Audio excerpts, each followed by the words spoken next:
Be honest, if your future boss saw your TikTok right now, would you panic? Are we still judging professionalism based off of tattoos and nose rings?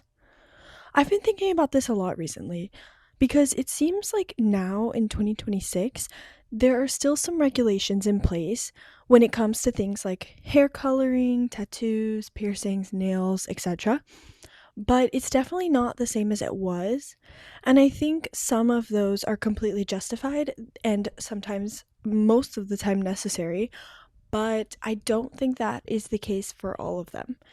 And that's what I'm talking about today. Welcome or welcome back to Find Your Power podcast. I am your host, Avery Jane. And today's episode, I want to break down what we think about all these regulations in the corporate world and what that kind of entails when it comes to all the things I just mentioned: tattoos, piercings, hair coloring, etc. And I do also want to touch a little bit on digital footprint as well, because I think that's a big concept that involves a lot of our lives, and whether we overlook it or not, I think it's something that is worth touching on because it does kind of relate to these physical aspects that we are monitored on. And these aspects that we are monitored on, like the hair coloring and the tattoos, there is something to say as well about the fact that we have a social media identity that we also need to be cautious about when it comes to new jobs, getting hired, and whatnot. So the first thing I want to touch on is the shift in professional image from how it used to be. So, of course, there's been a noticeable change within the past, I'd say 20 to 50 years, how we used to look at tattoos, piercings, all that stuff in a professional and corporate setting versus how we look at it now. I think that tattoos specifically are becoming a little bit more normalized. Maybe not facial tattoos, maybe not neck tattoos, but certainly ones that are in other parts of your body, maybe less noticeable. Of course, if it can't be seen at all, I don't think that anyone even cares to ask if you have them. Maybe that's different in some very niche type of job settings. They do need to know if you have any tattoos, but of course, I think that most often it's really just important if you can actually see them out in the open in your everyday work. I think it's also important to mention that the digital footprint, just in case you are unaware of what a digital footprint is, it is the trail of data you leave online, including both information you actively share and data collected passively about your activities. So, according to Google, it refers to a unique set of traceable digital activities, actions, contributions, and communications that a person, business, or organization leaves on the internet or digital devices. So that being said, the digital footprint that you have, you may be somewhat unaware of because of the fact that you don't necessarily have to post every single thing that you are considering as your digital footprint. There may be things that you post, of course, that are included in that, but there may also be things that other people post about you that are included in your digital footprint as well. And I think there's something to say about the corporate kind of life, the corporate America, the corporate culture kind of evolving in a way of being more accepting about about individualism and these differences between people. But I think that it is also important to acknowledge the fact that it is not completely evolved, and there are some things that are still very uniform and very expected to kind of fit in. And that's another thing that I want to touch on today, of whether that is of good reason, of good purpose, or maybe it's simply just because that's how it's always been, and it's more of a sense to fit in rather than a productive reason, if that makes sense. So for me personally, another reason that this topic has kind of been crossing my mind recently is because I am running into this in my future career that I want. So something I've mentioned before I think it was just my first episode ever, that I do have a small tattoo on my wrist. It does say power. If you're watching the video recording, you may be able to see it here on the inside of my wrist. That's very minor, very small, and when it comes to working as a physical therapist, like I hope to do one day, I don't think that it's going to impact my job. I currently work as an aide right now, a physical therapist aide, so I do already work with patients, and I haven't noticed any type of issue when it comes to this tattoo, especially since I do wear an Apple Watch and it on that wrist, so it basically covers it completely anyways. So it really doesn't seem like a problem or an issue. I don't have any facial piercings. I only have my ears pierced. I have 3 on one ear and 2 on the other. And with the job that I have right now, you're allowed to have small earrings, so that wasn't an issue either. The only thing I'm really changing about my appearance with this new job and this new potential career path that I am pursuing is my nails. So I am someone who loves to get their nails done, and also I like to do my own nails. I've recently gotten into that just a few months ago. I mentioned it on a previous episode. It was some kind of creative outlet of mine that I discovered that I really enjoyed. And this is something that you cannot have in the healthcare industry. And this applies to many jobs within the healthcare field, whether you're a nurse, a doctor, a PT, whatever it is, because it just has to do with safety. I think you don't want to accidentally poke the patients you're working with. And also, of course, it has to do with being clean and not getting any bacteria under your nails that may cross contaminate or infect the next patient. It makes sense. Very productive kind of reasoning behind it, and I think it's completely understandable on why that rule and regulation is in place with having short, clean cut nails. But it is something that I have to change. And of course, this isn't such a big thing. I don't have to get a tattoo removed or anything like that. But it is something that is a reason on why I've been thinking about this recently. And I figured I'm not the only one that this applies to, because it does feel like, honestly, you're giving up a little piece of yourself or a small piece of something that you enjoy or something that goes to represent you. And that's a little bit why I wanted to talk about it today. The big question I'm here to ask is that worth it? Is it worth it to give up things in your life or parts of you that you enjoy, that you find as a representation of yourself, just to follow the potential career path that you are thinking of getting into? And if you are, how much of yourself are you willing to adjust for your future career? Something else to consider is if these small sacrifices, like maybe not getting your nails done, maybe not coloring your hair pink or blue or green, or maybe not getting facial piercings, facial tattoos, and whatnot, are these actually just sacrifices that come with adulthood? Or are they sacrifices that come with specific careers? And are we slowly trimming down parts of ourselves to fit into this corporate system? Because that is something that I was also thinking about. Of course, in healthcare, it makes sense not having long nails for sanitary and productive reasoning. But when it comes to the corporate life, like I was mentioning, is it really necessary that you cannot have any showing tattoos on your arms or legs? Is it really necessary you can't have a nose ring if you work in a corporate setting? Maybe depending on the job that you are working for, maybe they don't like the message that that brings, but at the same time, I think it's so much more normalized now to have these things that it doesn't actually mean much more than just a representation of yourself. I think maybe years ago, having tattoos and piercings had a had a bigger meaning behind them, if you know what I'm getting at. But now I think it's really just a representation of yourself. And now I think it's honestly more looked at as like jewelry, something that you kind of just wear on yourself and a way to style yourself up. And especially with tattoos, they usually represent things that are meaningful to you as well.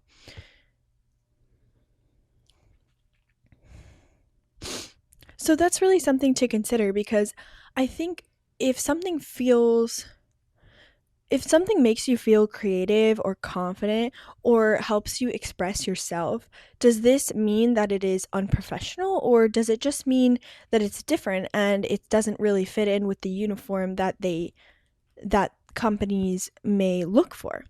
Does that really need to disqualify you from the job, even if everything else about you would make a perfect candidate? Now, like I mentioned before, there are, of course, jobs that are necessary to have these regulations in place, like healthcare. Like I said, there's the infection control and the patient trust that comes into play. I think in a more conservative sense, if you work in maybe like a high-end finance or law office, that's definitely one that I think they wouldn't prefer you to have tattoos and piercings and maybe colored hair and all of that, and would expect you to look more uniform, natural, and more professional. And I think that's mostly due to like, client perception, as well as maybe a little bit of the client trust on a conservative level as well. Then there's, of course, the military and government. I think that one more comes with function, um, similar to healthcare, because if you have piercings and long nails and you work in the military, I think that that's going to be a little bit difficult when it comes to the ability of the uniform and the function that you are performing, as well as other client facing roles. But I don't think there are as many client facing roles as there used to be that would deem these things necessary. For example, I also work as a server, and I think especially where I work, it is very common to kind of just be representative of your own self. There are plenty of my coworkers that have tattoos, piercings, and whatnot, and that's not something that is a problem. And I think that's very common in the service industry as well, unless, of course, you maybe are in like fine dining or something like that. I think a lot of the situations are very common to be able to just represent yourself the way that you wish to, and mostly I feel that that field is not really picked on as much when it comes to that. But like I said, I don't think that all of these restrictions are a way to oppress the individualism or the representation that people are showing of themselves. I think a lot of them are practical and due to function, but I think it's worth questioning which ones are actually necessary, because I think some of them may also just be traditional, as a way that they used to be this way. They used to have to conform to this uniform, and not really due to functionality, but more due to the perception that it's given to the customers or the clients. So, like I mentioned in the beginning, I do also want to touch on digital footprint, because I think that this is a big one that we kind of overlook a little bit. Professionalism isn't just about how you look, it also comes down to how you are perceived online, your brand or reputation, as you may call it, online. Because, of course, nowadays a lot of us do have our IRL, in real life person, and then we also have our online brand, and that represents us. And sometimes those things are go hand in hand and they're very similar, and there's not much difference between them. And sometimes there really are many differences between our in real life person and our online platform. So we're not just managing how we dress and how we look and how we present ourselves with the things that we use to kind of show ourselves and our personalities, but we're also managing how we exist online. And I think the reason that this one is honestly the trickiest of them all is because it's harder to just eliminate something that you did. So for example, about 2.5 years ago, I actually got my nose pierced, and I really liked it, honestly. I don't think it looked bad on me or anything. The real reason I ended up taking it out was actually because it got like infected, the bump, it just wouldn't go away. So I ended up taking it out after only, I think it was like 6 months later. So of course this is something that if I still had today, I would have to be considerate about my future career and decide if keeping that nose piercing would be worth it, or maybe just taking it out and letting it completely go away. Of course, this is something that I would be able to decide for myself. I would be able to make that decision, and it wouldn't be such a hard solution. If I decided, yeah, I don't want this piercing because I don't want it to jeopardize the future career that I may get into in the healthcare field, I could just take it out.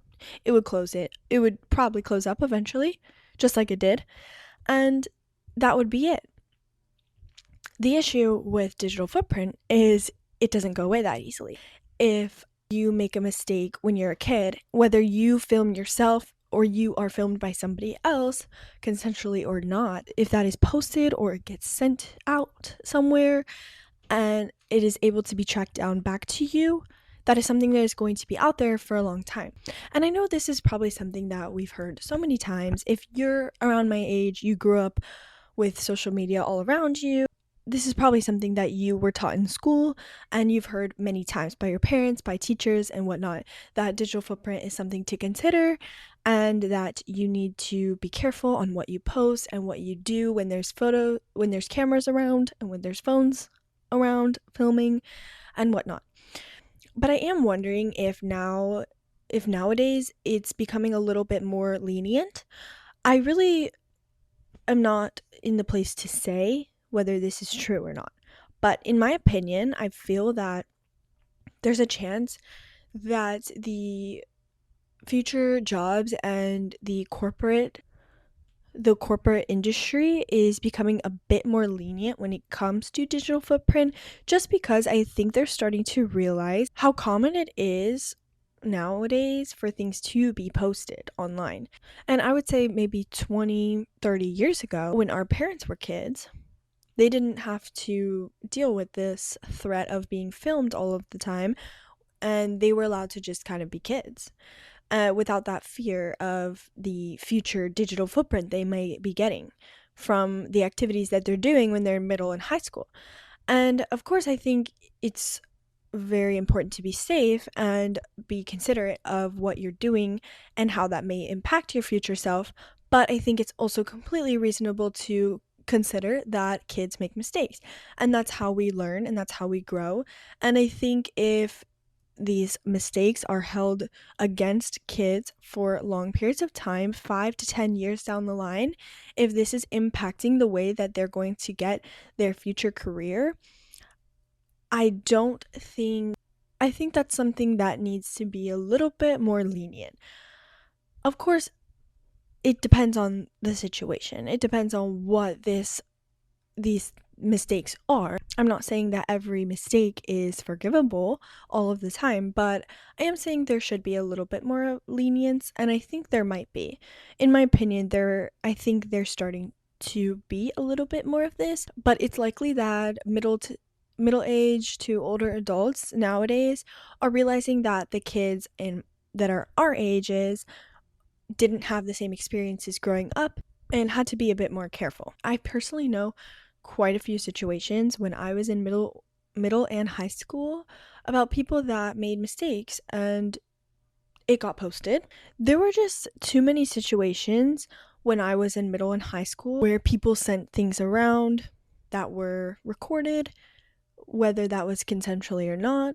Even though these things are not posted anymore, it's likely that they're still out there somewhere and they could get back to these people that one day may be going to apply for a job and are denied the job that they want just because of these mistakes that they made that were recorded when they were a kid or a teenager. So obviously I don't have the perfect answer yet.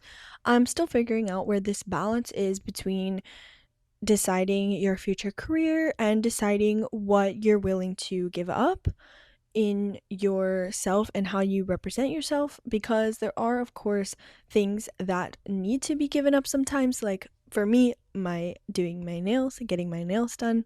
But of course there are things that you're willing to give up because they're very minor in comparison to the future career path that you want, that you're pursuing. But I don't think that finding your own success in a job or career path means that you need to completely erase who you are and how you represent yourself.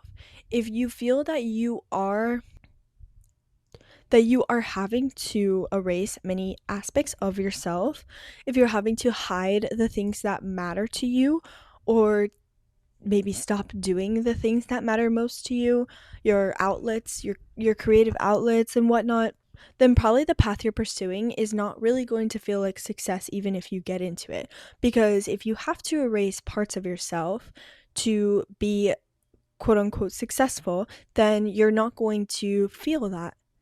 You're not going to feel that success that you are hoping to feel because you're not getting to be yourself in the way that you wish. So it's something to consider that when it comes to finding your future career path, that you should find something that aligns with you and your values and how you represent yourself. But of course, if you have to take away a few things here and there, that's okay. Just don't let it take away who you are as a person.